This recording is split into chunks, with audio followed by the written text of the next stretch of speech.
जय हिंद बच्चों, कैसे हैं आप सब। आशा करती हूँ आप लोग खूब स्वस्थ हैं, मस्त हैं और अपनी पढ़ाई में व्यस्त हैं। तो आइए बच्चों, क्लास 11 के बच्चों के लिए हम कहानी से संबंधित प्रश्न उत्तर की श्रृंखला लेके उपस्थित हुए हैं। तो आइए बच्चों, आप लोग जुड़ जाइए और वीडियो को अवश्य देखिए और लाइक भी कीजिए और सब्सक्राइब भी कीजिए बच्चों, क्योंकि इससे आपको पूरा फायदा मिलेगा।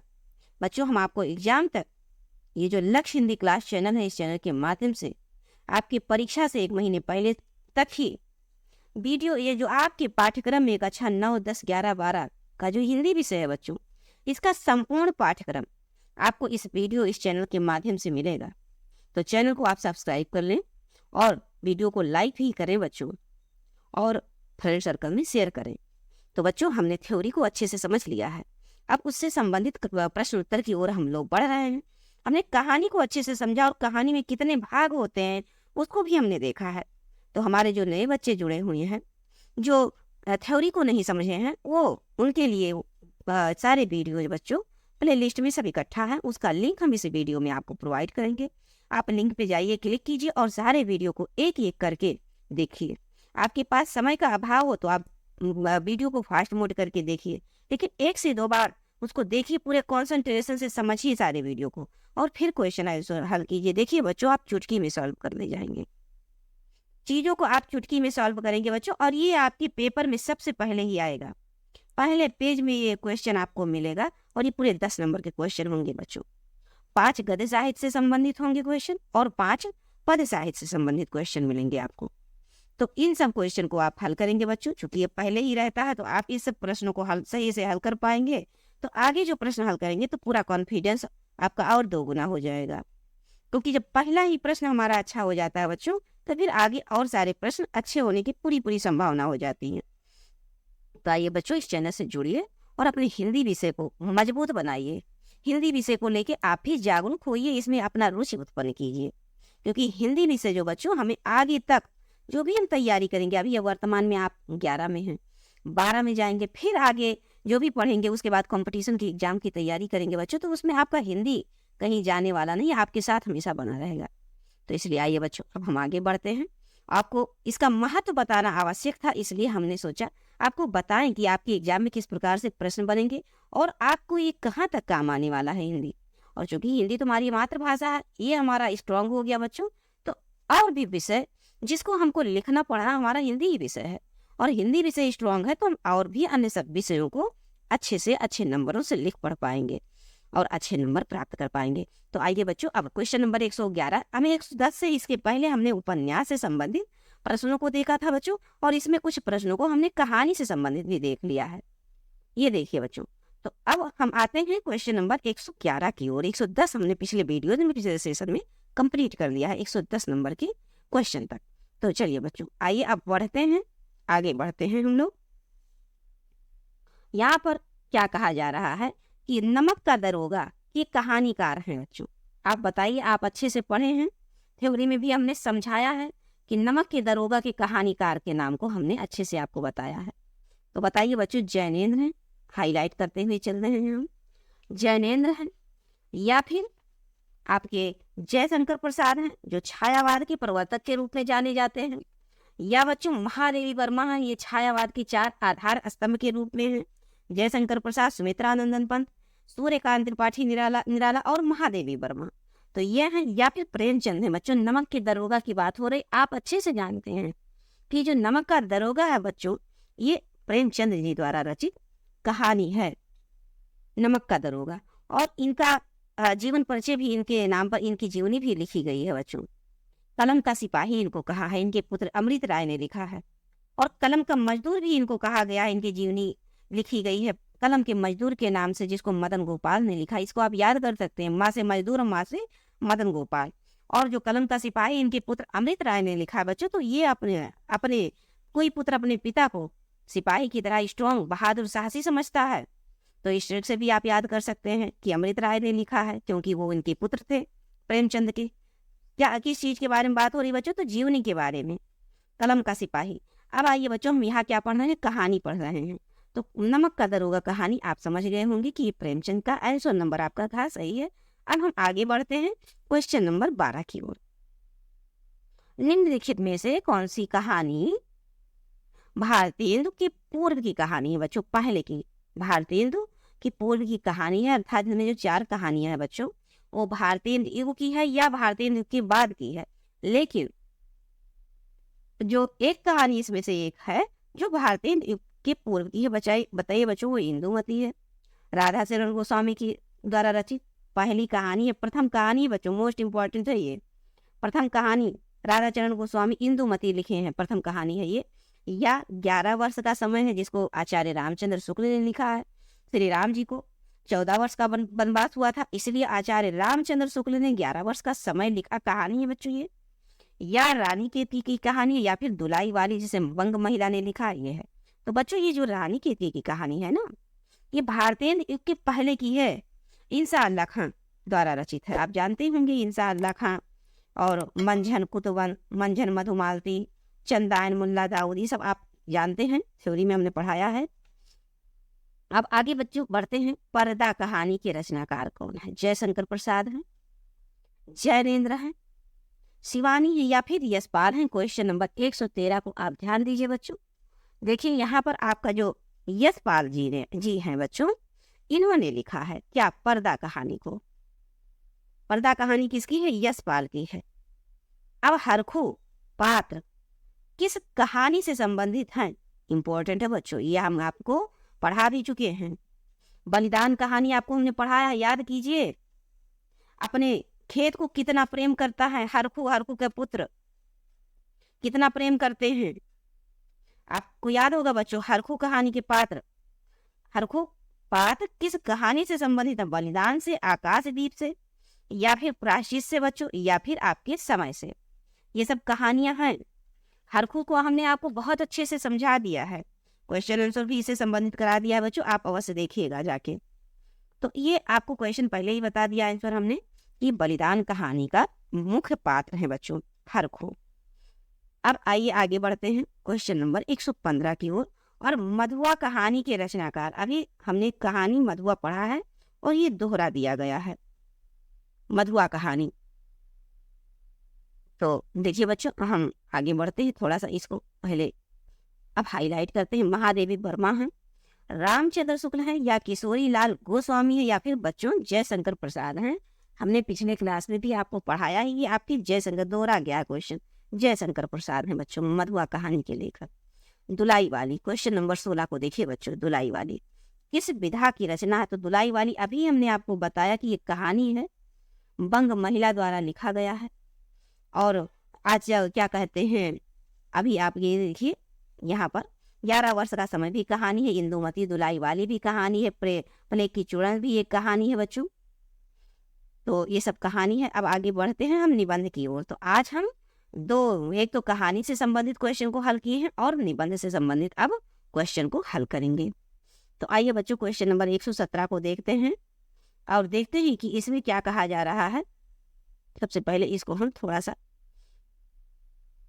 शिक्षा का उद्देश्य के निबंधकार कौन है बच्चों बताइए? आचार्य महावीर प्रसाद द्विवेदी हैं, राम वृक्ष बेनीपुरी हैं, डॉक्टर संपूर्णानंद हैं, वासुदेव शरण अग्रवाल जी हैं। तो बच्चों देखिए 117 नंबर पे जाइए और देखिए कि आपको हमने थ्योरी में बताया था कि जो पूरी तरह से संपूर्ण होंगे, जिनको शिक्षा प्राप्त होगा वही तो संपूर्ण माना जाता है वर्तमान समय में बच्चों। वर्तमान क्या, पिछले भी समय में, बीते समय में, आने वाले समय में संपूर्ण कौन व्यक्ति माना जाएगा? जिसको शिक्षा मिली रहेगी। हमने आपको थ्योरी में ट्रिक के माध्यम से याद करवाया था कि शिक्षा का उद्देश्य कौन तय कर सकता है, कौन बना सकता है? जो संपूर्ण होगा, संपूर्णानंद।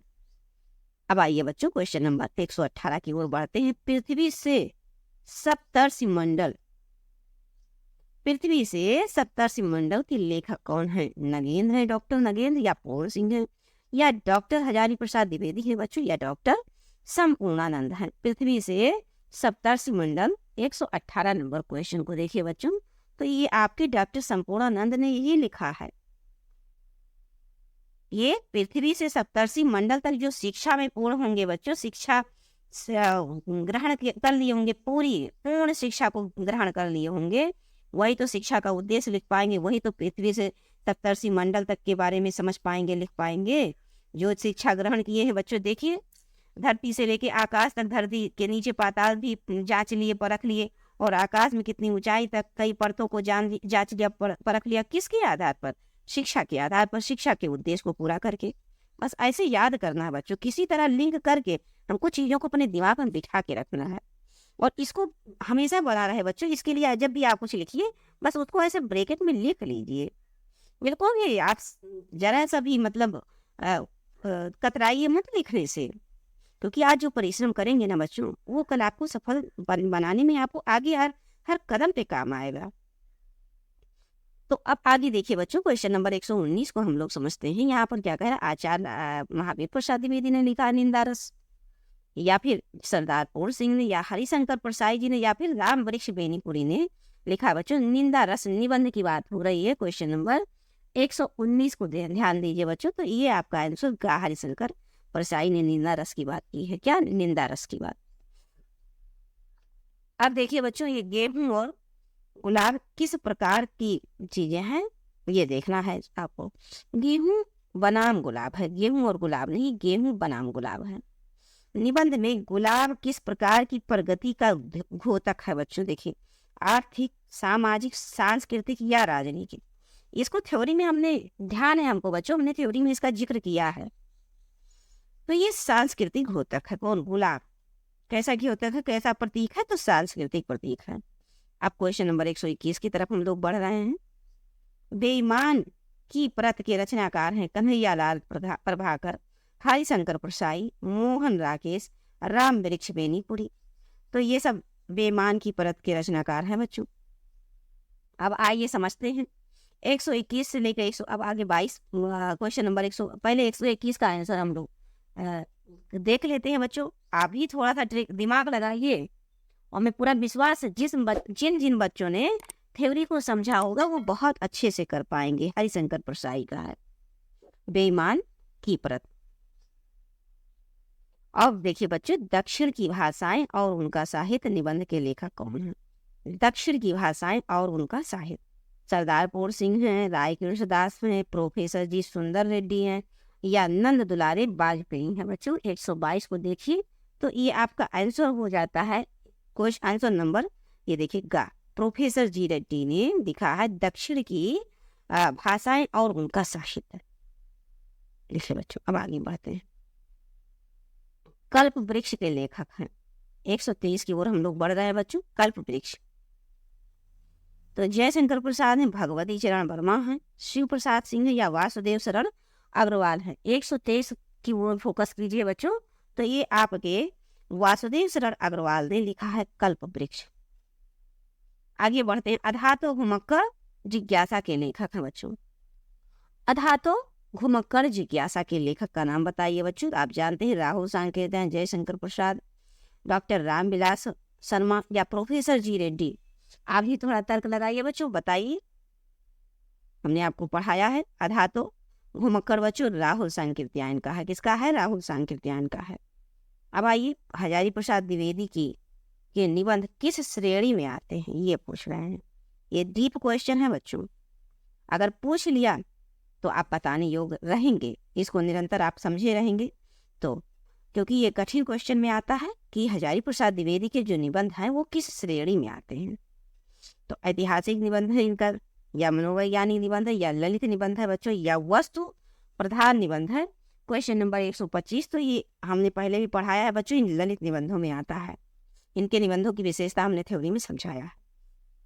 अब देखिए बच्चों, गेहूं बनाम गुलाब निबंध में गुलाब किस प्रकार प्रगति का द्योतक है या प्रतीक है? तो आपको हमने पहले ही समझा दिया है बच्चों कि ये सांस्कृतिक प्रतीक है, द्योतक है। अब राष्ट्र का स्वरूप निबंध को देख लेते हैं हम लोग। राष्ट्र का स्वरूप निबंध के लेखक हैं वासुदेव शरण अग्रवाल, सरदार पूर्ण सिंह, कन्हैया लाल मिश्र प्रभाकर, या फिर आगे जी। 127 क्वेश्चन को देखिए बच्चों। क्वेश्चन नंबर तो ये वासुदेव शरण अग्रवाल ने लिखा है, ये क्लास 12 का एक पाठ भी है बच्चों, राष्ट्र का स्वरूप। अब क्वेश्चन नंबर 128 की हम लोग आगे बढ़ते हैं, देखते हैं। विद्यानिवास में लाला विद्यानिवास मिश्र ने किस प्रकार के निबंध अधिक लिखे हैं, ये पूछा जा रहा है क्वेश्चन में। सब ये कठिन क्वेश्चन में आता है बच्चों, ललित निबंध लिखे हैं अधिक से अधिक या ऐतिहासिक निबंध लिखे हैं, मनोविश्लेषणात्मक निबंध इन्होंने लिखा है या फिर विश्लेषणात्मक निबंध इन्होंने अधिक लिखा है। हमने निबंध के बारे में भी थ्योरी में आपको समझाया है बच्चों कि ये निबंध 4 प्रकार के होते हैं। तो ये ललित निबंध इन्होंने लिखा है। कैसा निबंध है? ललित निबंध लिखा है। अब क्वेश्चन नंबर 129 की तरफ हम लोग बढ़ रहे हैं। निबंध विधा का सर्वाधिक विकास किस युग में हुआ? मोस्ट इंपॉर्टेंट है और कठिन क्वेश्चन में से है बच्चों। किस युग में हुआ? तो द्विवेदी युग में हुआ, छायावाद युग में हुआ, भारतीय युग में हुआ या फिर बच्चों छायावादोत्तर युग में हुआ। क्वेश्चन नंबर 129 को आप ध्यान से देखिए बच्चों, ये छायावाद युग में ज्यादातर प्रसार हुआ है। कब हुआ है सर्वाधिक विस्तार? तो छायावाद युग में हुआ है। अब आइए बच्चों क्वेश्चन नंबर 30 जो आज के सेशन का अंतिम क्वेश्चन है। निबंध शब्द के अंग्रेजी पर्याय शब्द एस्से का अर्थ बताइए। एस्से का अर्थ बताइए बच्चों। इसका अर्थ क्या है? प्रयोग है, प्रयास है, प्रबंध है या फिर प्रकीर्ण है। क्वेश्चन नंबर 130 में बच्चों तो हमने आपको थ्योरी में समझाया था कि एस्से का अर्थ प्रयास से किया गया है। प्रयास करके आप लिखिए। तो देखिए बच्चों, अब हम 131 से आपको कल के सेशन में पढ़ाएंगे, क्योंकि वीडियो छोटा छोटा निरंतर प्रोवाइड करते रहेंगे। नवरात्रि का पर्व चल रहा है, लेकिन हमने आपको छुट्टी बिल्कुल भी नहीं लिया। निरंतर आपको वीडियो गद्य से संबंधित, पद से संबंधित क्लास 11 का हमने आकाशदीप को भी आज प्रोवाइड किए हैं। इसके पहले हमने बलिदान कहानी को अच्छे से पढ़ा दिया, उससे संबंधित क्वेश्चन आंसर को भी करवा दिया है। तो बच्चों आप जाइए और प्ले लिस्ट में देखिए और चीज़ों को एक एक करके देखिए और याद कीजिए और अपने हिंदी विषय को मजबूत बनाइए और अपने आप अपना विश्वास बढ़ाइए, क्योंकि आपको एग्जाम में अच्छे से अच्छा अंक का नंबर लाना है बच्चों। ये आप मत सोचिएगा कि 11 है थोड़ा बहुत आ जाएगा, नहीं। आप हर क्लासेस में अच्छा प्रदर्शन करने का प्रयास कीजिए, क्योंकि जो मेहनत आप इस क्लास में करे रहेंगे उसका बेनिफिट आपको अगले क्लास में भी मिलेगा। आपको हैबिट बनेगी, आदत बनेगी पढ़ने की, हमको निरंतरता बनेगी, निरंतर पढ़ने की आदत बनेगी। इसीलिए बच्चों हम निरंतर आपको वीडियो प्रोवाइड कर रहे हैं, छुट्टी भी नहीं लिया जा रहा है। तो बच्चों इस चैनल से जुड़िए और छोटी सी रिक्वेस्ट, यहाँ बच्चों आप तो जान ही रहे हैं, चैनल को सब्सक्राइब करें और वीडियो को लाइक अवश्य करें और अपनी फ्रेंड सर्कल में इसे शेयर करने का प्रयास अवश्य करें बच्चों। जय हिंद।